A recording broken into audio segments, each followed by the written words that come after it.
السلام علیکم معزز خواتین و حضرات، اس طرح کی پیاری پیاری ویڈیو دیکھنے کے لیے ہمارے چینل کو سبسکرائب کریں اور بیل کے آئیکن کو دبائیں تاکہ آپ کو ہماری ویڈیو سب سے پہلے ملتی رہے۔ السلام علیکم دوستو، پیش خدمت ہے اوتار ایپیسوڈ نمبر 10۔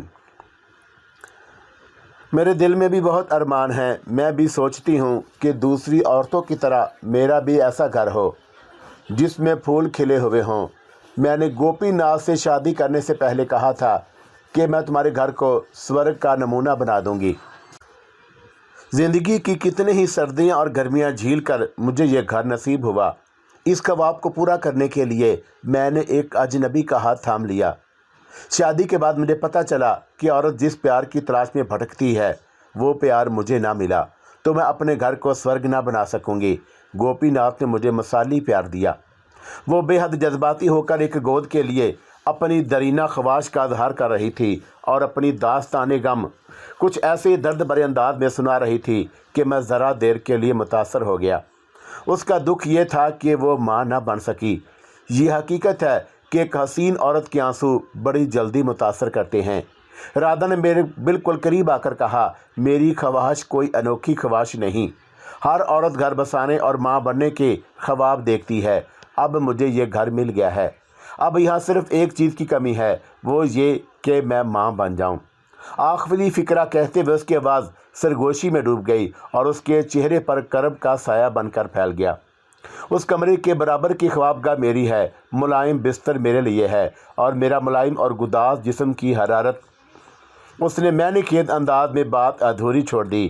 میری رگوں میں خون کی حرارت اور گردش اچانک ہی تیز ہو گئی۔ میں نے اس کی بات سن کر کہا، رادھا، میرا خیال ہے کہ اب تمہیں سو جانا چاہیے۔ میں تمہارے پتی کا دوست ہوں، یہ مت بھولنا، اور اگر تم مجھ سے بھی دوستی کر لو تو کیا حرج ہے۔ اس نے کہا، عورت بھی ایک اچھی دوست ثابت ہوتی ہے۔ وہ چلی گئی اور میں نے اپنے کمرے کی روشنی گل کر لی۔ اس نے بھی اپنے کمرے میں جا کر تھوڑی دیر بعد روشنی گل کر لی۔ پورے گھر میں ایک اندھیرا سا چھا گیا، البتہ صحن میں دودھیا چاندنی جو قدرے تیز ہو گئی تھی وہ چٹکی ہوئی تھی۔ اس نے اپنی خوابگاہ کا دروازہ کھلا رکھا ہوا تھا اور اسے شاید ایک انجانے مرد سے کوئی خوف نہیں رہا تھا۔ وہ جیسے اسے جان چکی تھی، سمجھ چکی تھی۔ میں کمرے کے صحن سے باہر آ گیا۔ صحن میں بہت اچھی ہوا چل رہی تھی، مجھے نیند آ رہی تھی اور اس کی خوابگاہ کی کھڑکی بھی کھلی ہوئی تھی۔ میں نے کسی خیال کے زیر اثر اس کے کمرے میں جھانکا۔ وہ شب خوابی کے لباس میں ملبوس تھی جو بہت باریک اور سیاہ تھا۔ چاندنی جو کھڑکی سے اندر جا رہی تھی اس میں اس کا انگ انگ اس میں دھل رہا تھا اور اس کی آنکھیں گنودگی کے طور پر نیم وا تھی۔ ذرا دور سے دیکھنے پر دھوکا ہوتا تھا وہ سو رہی ہے۔ رات اور پھر چاندنی اور رات میں عورت کا حسن و شباب بجلی بن جاتا ہے۔ میں کبھی آسمان کے چاند کو دیکھتا، کبھی زمین کے اس چاند کو، اور جب مجھے گوپی ناتھ اپنے ہاں سے لے کر آیا اور اس نے رادھا کو جب یہ بتایا کہ میں 2 دن ٹھہروں گا، تب رادھا جیسے کھل اٹھی تھی اور وہ مجھ سے جلدی ہی بے تکلف ہو گئی۔ میں نے محسوس کیا تھا کہ وہ مجھے پیاسی نظروں سے دیکھ رہی ہے، اور جب بھی اس کی نظریں چار ہوئی تھی اس کی نظروں میں لگاوٹ سی محسوس ہوئی۔ میں اس سے نظریں چار کرتے ہوئے کترانے لگا اور میں اس بات سے بھی خائف تھا کہ اگر گوپی ناتھ نے نظروں کی چوری اور نظروں کا ایک دوسرے میں پیوست ہو جانا محسوس کر لیا تو وہ کیا محسوس کرے گا۔ لیکن وہ اس قدر سادہ لو تھا جیسے بھگوان کی گائے۔ میں نے دل کو سمجھایا تھا کہ رادھا کی طرف بار بار دیکھنے سے مجھے باز رہنا چاہیے۔ وہ مجھ پر حاوی ہونے اور اسیر بنانا چاہتی ہے، لیکن ایسا کیوں؟ میں اس کے شور کے مقابلے میں کچھ بھی نہیں ہوں، اور میں اپنے آپ سے لڑتا اور اسے کن اکھیوں سے دیکھنے پر مجبور ہو جاتا۔ وہ کوئی ساحرہ ہی تھی اور جس نے مجھ پر جادو کر دیا تھا۔ عورت کے حسن و شباب، اس کی بھرپور جوانی، خوبصورت اور تراشیدہ جسم سے بڑا جادو دنیا میں کوئی نہیں، اور یہ جادو تھا جو مجھے اپنی طرف کھینچ رہا تھا۔ اس نے اپنی خوابگاہ کا دروازہ کھلا رکھا تھا اور اسے بھیڑا تک نہیں تھا، اور پھر وہ شب خوابی کے لباس میں تھی، اور اس کا مطلب واضح تھا۔ میں نے سوچا اور اس کی خوابگاہ میں چلا جاؤں، اور وہ تو عرض نہیں کرے گی۔ میں بھی ایک جوان، صحت مند اور مضبوط جسم کا مالک تھا۔ پھر مجھے خیال آیا کہ نہیں، गो कि गोपी नाथ ने मेरी चंद घंटों की दोस्ती थी, उसने मुझ पर एतमाद किया था और उसकी बीवी एक अमानत थी। उस अमानत की हिफाजत मेरी जिम्मेदारी थी। मुझे ज़ेब नहीं देता कि मैं उसकी बीवी की इज्जत पर डाका डालूं, अमानत में खयानत करूं। मैं अपने आप को उसे देखने से बाज नहीं रख सका। दूधिया चांदनी में वो नहा रही थी। तुलुए आफताब को, खिले हुए फूल को और नगीने की तरह चमकते हुए हुस्न को हर आंख देखती है। एक औबाश भी देखता है और एक साधु सन्यासी भी देखता है। आंख को बेनाई और नज़ारे को पजीराई कुदरत के कानून ने दी है और उस सच्चाई से कौन इनकार कर सकता है। मगर इस सच्चाई से मैं कतरा रहा था और उसे छुप कर देख रहा था। और उस वक़्त मैं ये सोच कर देख रहा था कि ऐसा हसीन और दिलकश नज़ारा बार बार देखने को कहाँ मिलता है। और फिर वह बिस्तर पर दराज होकर सो गई। अगर मैं उसे नज़र भर कर देख भी लूँ तो उसे खबर ना होगी, और उसे खबर होगी तो वो क्या कहेगी। और अगर उसने मेरी नज़रों की चोरी पकड़ ली तो मैं उसे कहूँगा कि मैं 14वीं के चांद को देख रहा हूँ। चंद लम्हों बाद मुझे महसूस हुआ कि वह आध खोली आंखों से मुझे चोर तमाशाई को देख रही है और दिल ही दिल में मुस्कुराती भी जा रही है। औरत फ़लसफ़ी नहीं होती, दानिशवर नहीं होती, क्योंकि उसकी तख्लीक आदम के पहलू से हुई थी, इसलिए वो आदम शनास होती है। और इसलिए वो खिड़की से झांकने वाले इब्ने आदम को गैर महसूस अंदाज में देख रही थी, बल्कि समझ चुकी थी। फिर मैं खिड़की से हटकर एक ऐसी जगह खड़ा हो गया जहां से मैं उसे और उसकी हरकत व सकनात को देख सकता था, लेकिन वो मुझे नहीं देख सकती थी।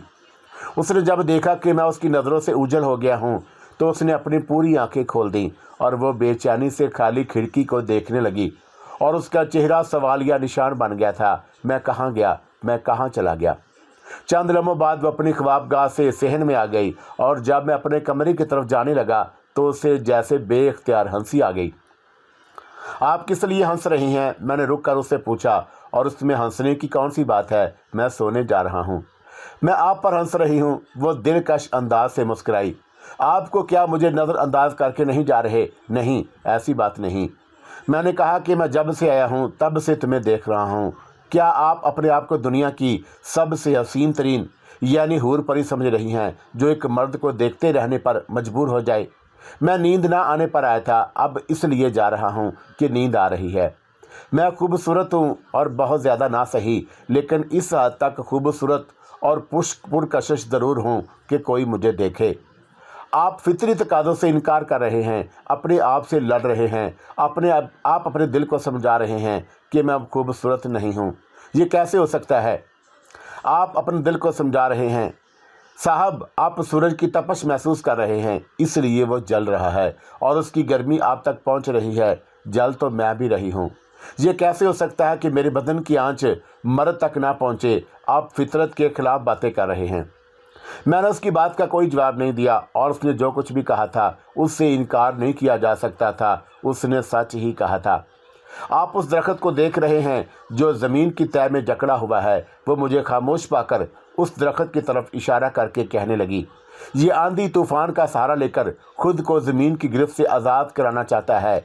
हवा की ज़िद में इधर उधर मचलता है और उसकी शाखें तड़पती हैं, पत्तियां शोर मचाती हैं। ये जितनी जद्दोजहद करता जाता है उतना ही बढ़ता जाता है, फैलता जाता है। और इस तरह आपके दिल में जो चोर जज्बात जकड़े हुए हैं, आप आंधी बनकर उन्हें मिटाने की कोशिश करो और फिर भी वो बढ़ते जाएंगे, मचलते और फूलते जाएंगे। आप फितरत से बगावत नहीं कर सकते। इस हकीकत के सामने झुकना ही पड़ेगा। मैं उसकी बातें सुनकर गुमसुम खड़ा रहा और मैं अपनी बातनी कमज़ोरी को, कोशिशों को टटोलता रहा। और राधा के खामोश होते ही उसका सहर टूट गया। मैं संभल कर बोला, आपकी ये बातें आपके पति ने सुन ली तो क्या उसे दुख और अफसोस नहीं होगा? वो बेहद सादा लो है, वो सादा लो ही रहेगा। आप मुझे समझने की कोशिश करें। मैं आपको सदक दिल से अपना दोस्त बनाना चाहती हूँ। कोई ऐसी सहेली नहीं बन सकती जो हमराज हो सके। हाँ, मैंने आपको दोस्त के लायक जाना है, एक हमराज दोस्त। आप शायद ये बात नहीं जानती कि मर्द की दुश्मनी इतनी महंगी नहीं पड़ती जितनी औरत की दोस्ती। मैंने कहा कि मैं एक मुसाफिर हूँ, आपके यहाँ 2-1 दिन मेहमान हूँ और ये दोस्ती होना नामुमकिन है। आप उसका ख्याल दिल से निकाल दें। इतना कहकर मैं कमरे में जाने के लिए उठा ताकि बातों का सिलसिला ख़त्म हो जाए, कहीं गोपीनाथ ना आ जाए। देवा साहब, राधा के पुकारने में ऐसी इल्तिजा और मिठास थी कि मेरे कदम रुक गए। आप कहाँ जा रहे हैं? सोने के लिए। मैंने कहा कि अब चलकर सो जाना चाहिए, रात भीगती जा रही है, आप भी जाकर सो जाएं। मैंने उसके जवाब का इंतज़ार नहीं किया, अपने कमरे में आ गया। मैं बिस्तर पर बैठ गया। कमरे में खिड़की से चांदनी झांक रही थी। नींद का कोसों पता नहीं था। मेरे चश्मे तस्वर में राधा बार बार आकर अंगड़ाई ले रही थी, कली की तरह चटक रही थी, फूल की तरह मुस्कुरा रही थी, दिल की धड़कनों में धमाके की तरह बज रही थी, और उसके तस्वर ने नींद ही उड़ा दी थी। वो जो सहन में आई थी और मैं उससे बात करके कमरे में जो आया था, तब से उसके ख्याल से पीछा छुड़ा रहा था, और मैं उससे ही बात करके कमरे में जो आया, तब से उसके ख्याल से पीछा छुड़ा रहा था, और मैंने नफ़रत की और उसे दुश्मन की नज़रों से देखा। मैंने इस हकीकत को जुटलाया कि वह हंसी नहीं, जवान नहीं है, और मैंने उसके तस्वर से बचाव की कितनी ही तदबीरें की, लेकिन वो नागन की तरह अब भी मेरी सोच में आकर मुझे डस रही थी। जहर की तरह दिमाग की रग रग में सरायत करती जा रही थी। और फिर मैं बिस्तर से उठकर बड़े अज़तराब से टहलने लगा। टहलने के दौरान मेरे कदम धमाके से फर्श पर पड़ रहे थे, और मुझे यूँ महसूस हो रहा था जैसे मैं अंदर के मुँह और जज्बों को कदम कदम पर कुचल रहा हूँ।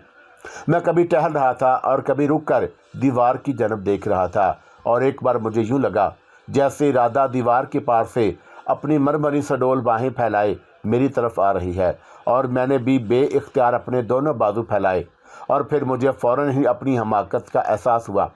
फिर मैं दीवार से मुंह फेर कर बिस्तर पर आ गया। गोपीनाथ, ये तुमने मुझे किस इम्तिहान में डाल दिया?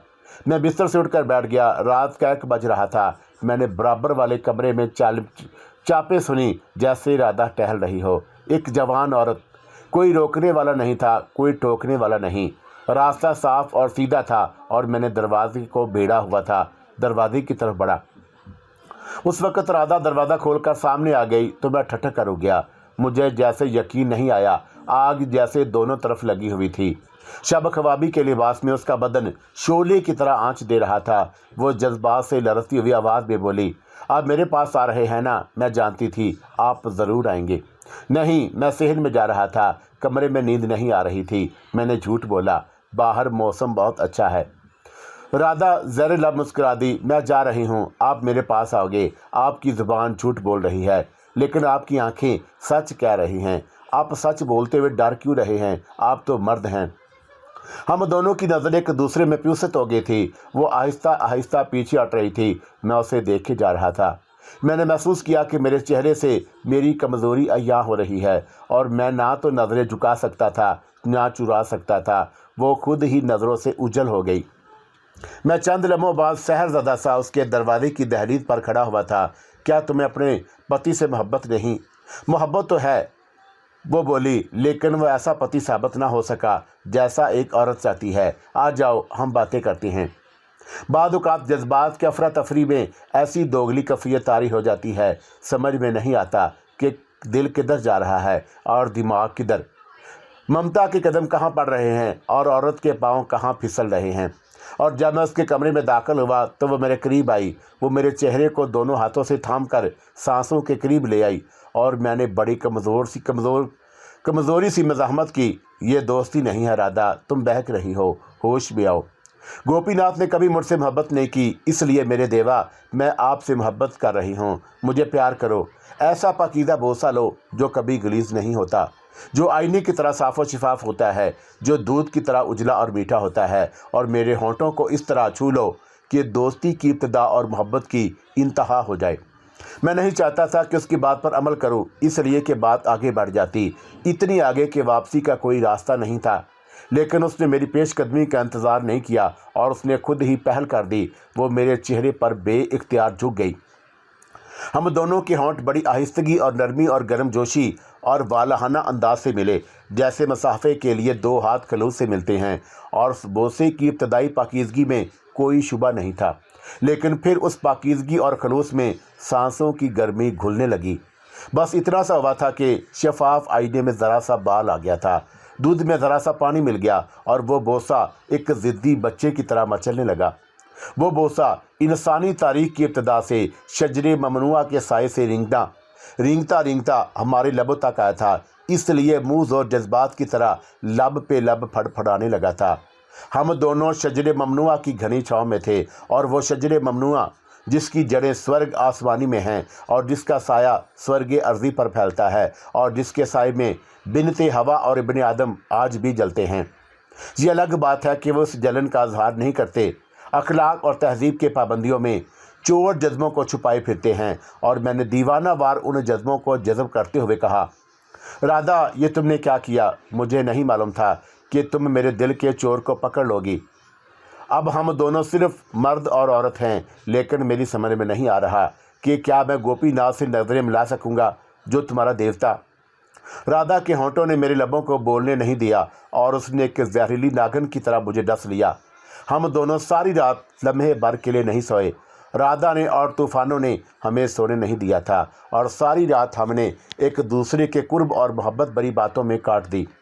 میں تو اپنے سینے میں ایک پھانسی گڑی محسوس کر رہا تھا، میرا ضمیر ملامت کر رہا تھا، لیکن میں نے رادھا کی باتوں اور اس کے بشرے سے محسوس کیا تھا، اس کی نشیلی اور گہری آنکھوں سے بھی، اور اسے کسی بات کا دکھ اور پچھتاوا نہیں، ندامت نہیں، شرمساری بھی نہیں، اور اس نے اپنے سادہ لو پتی کو دھوکہ دیا، فریب دیا، اور اس کی آنکھوں میں دھول جھونکا، اور اس کے اعتماد کو رون دیا، بہت بری طرح کھچل کر رکھ دیا، اور میری جھولی میں ایک پکے پھل کی طرح ٹپک پڑی۔ عورت کتنی فریبی ہوتی ہے، وہ مرد کو بیوقوف بنانا ہو، دھوکہ دینا ہو تو کتنی آسانی سے دے دیتی ہے۔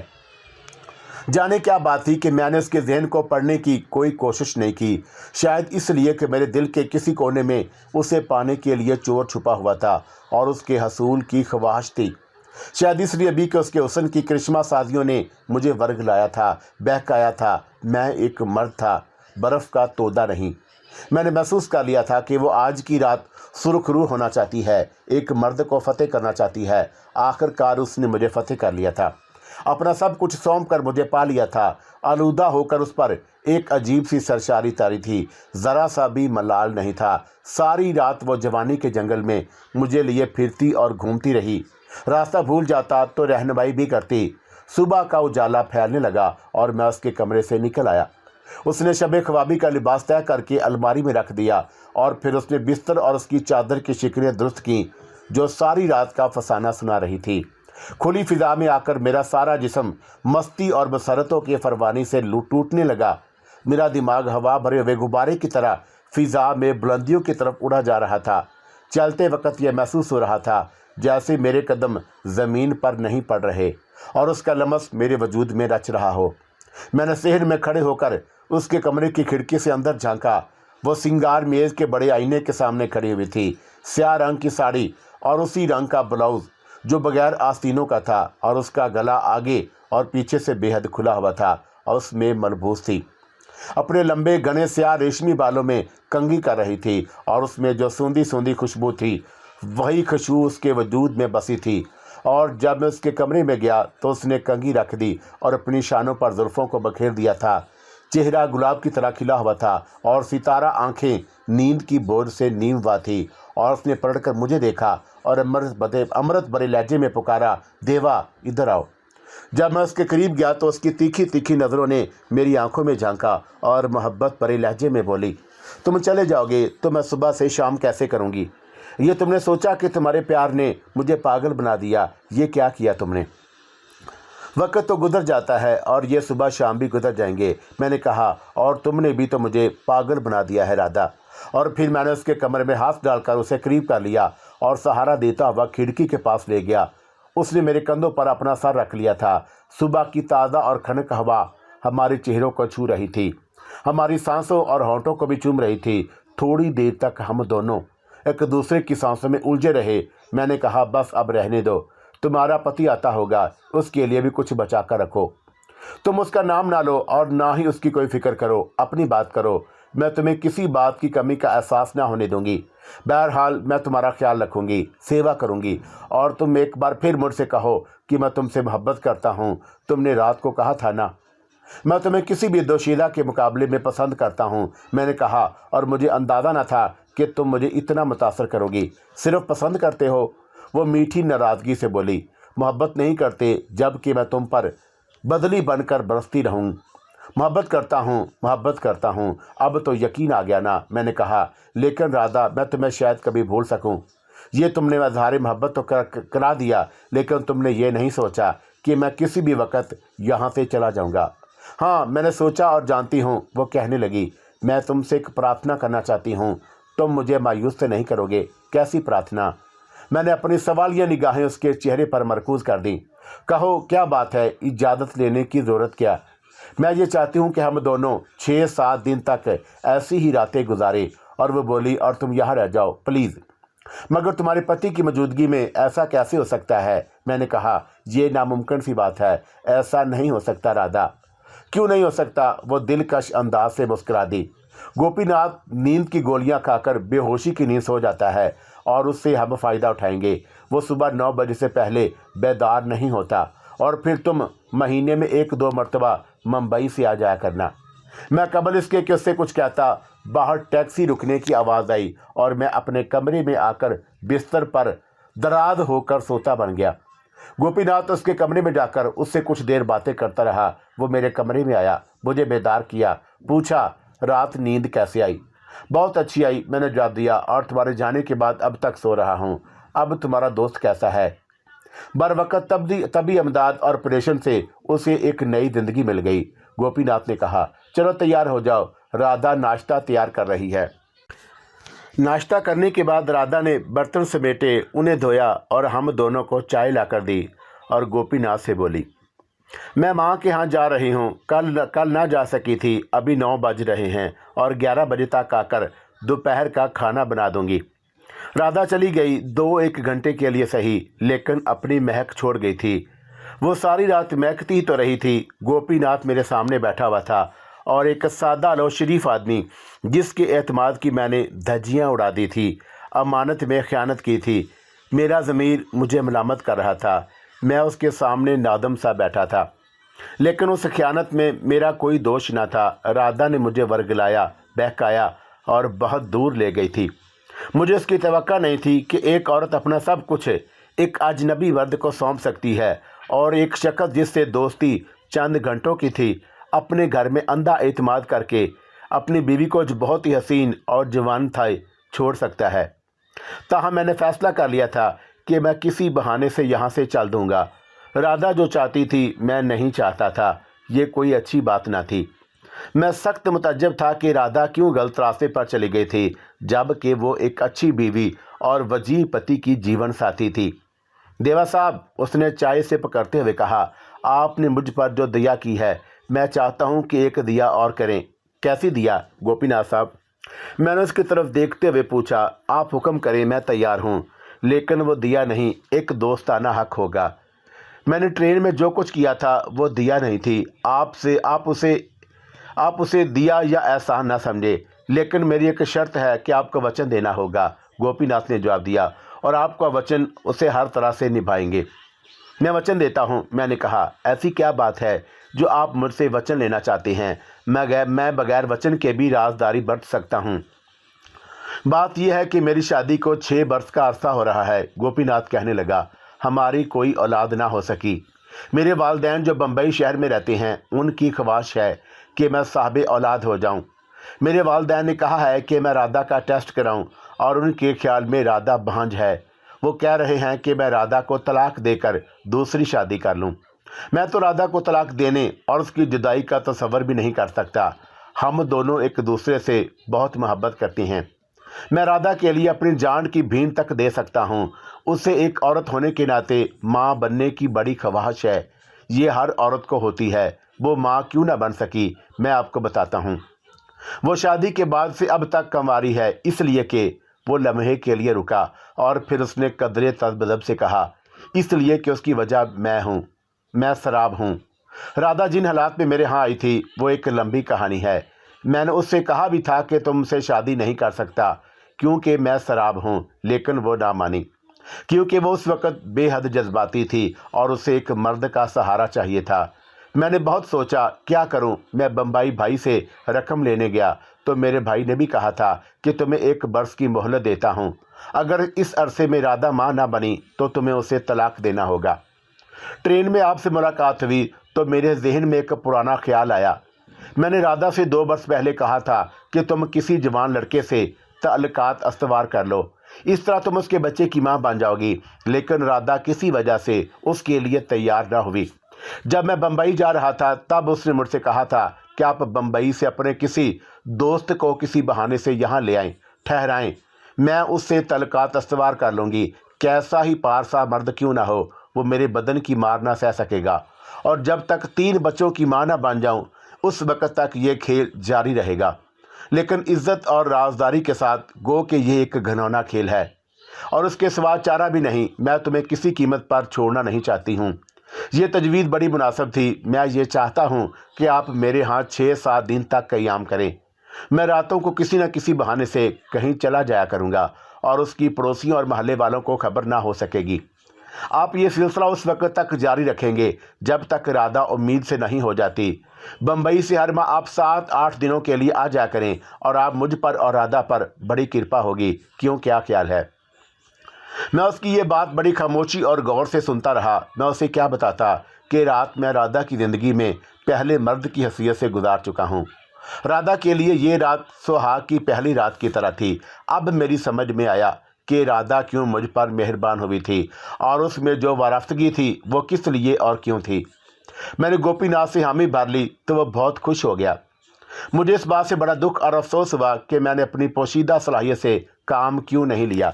میں نے رادا اور گوپی ناتھ کا ذہن کیوں نہیں پڑھا۔ دوپہر کے کھانے کے بعد گوپی ناتھ نے اس سے رات کا احوال دریافت کیا تو رادا نے اسے کہا تھا کہ میں نے تمہارے دوست کو اپنے جسم اور حسن و شباب کا اسیر بنا لیا ہے، اب وہ میرے بغیر رہ بھی نہیں سکتا۔ میں سپہر کے وقت کرن کمار کے ہاں جانے کے بہانے سے نکلا۔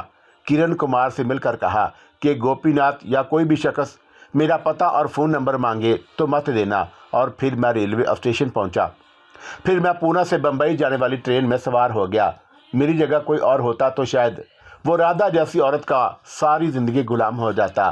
میں اپنی غلطی اور نادانستگی میں شکار ہو گیا تھا، لیکن وہ رات اور رادا کو میں بھول نہیں سکتا تھا۔ میں نے مدارس چنائی کی بندرگاہ کے ہوٹل میں کمرہ لیا ہوا تھا اور میں یہاں جس مہم کو سر کرنے کے لیے آیا تھا وہ نہ صرف بے حد پر اسرار، بے حد اہم اور خطرناک بھی تھی۔ مہم کوئی سی ہو، جان ہتھیلی پر رکھ کر نکلنا پڑتا ہے۔ یہ مہم میرے علاوہ شاید ہی کوئی اور انجام دے سکتا تھا، کیونکہ ایک تو میں ایسی پوشیدہ صلاحیت کا مالک تھا اور جس سے مقابل کا ذہن پڑھ کر اس کے ارادوں اور عزائم سے پل بھر میں واقف ہو جاتا تھا۔ یہ ایک راز تھا کہ میں ٹیلی پیتھی کا ماہر ہوں اور اسے میں نے صرف اپنی ذات تک محدود رکھا ہوا تھا، اس لیے کہ میں جس مہم پر نکلتا اور کام میں ہاتھ ڈالتا کامیابی میرے قدم چومتی۔ لیکن صرف اس ایک صلاحیت سے کام نہیں چلتا، میں اور بھی صلاحیتوں کا مالک تھا۔ میں نے زیر زمین کمانڈو کی تربیت حاصل کی ہوئی تھی اور اس کے علاوہ بھی کئی کاموں میں باصلاحیت اور ماہر تھا۔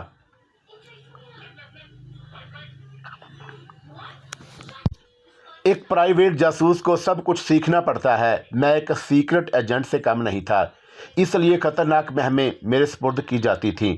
مجھے اس کا جو معاوضہ ملتا میں اسے وصول کرتا وہ بہت زیادہ تھا۔ میں نڈر اور بہادر بھی تھا، ہر فن مولا تھا۔ کون سا ایسا کام تھا جو مجھے نہیں آتا تھا؟ میں جیب تراشی کے فن میں ماہر تھا اور پورے بمبئی شہر میں شاید ہی کوئی ہو، میں استادوں کا استاد تھا۔ مدارس جس کا نام بدل کر چنائی رکھ دیا تھا، اس کا شمار نہ صرف ہندوستان کے بڑے شہروں میں بلکہ دنیا کے بھی بڑے شہروں میں شمار ہوتا تھا، اور اس شہر کو انگریزی نے بڑی ترقی دی تھی۔ آزادی حاصل کرنے کے بعد اس صوبے نے جو ترقی کی تھی وہ مثالی تھی۔ اس کی وجہ یہ تھی کہ یہاں کی بندرگاہ بہت قدیم اور بڑی بھی تھی، ساری دنیا سے یہاں جہاز آتے رہتے تھے۔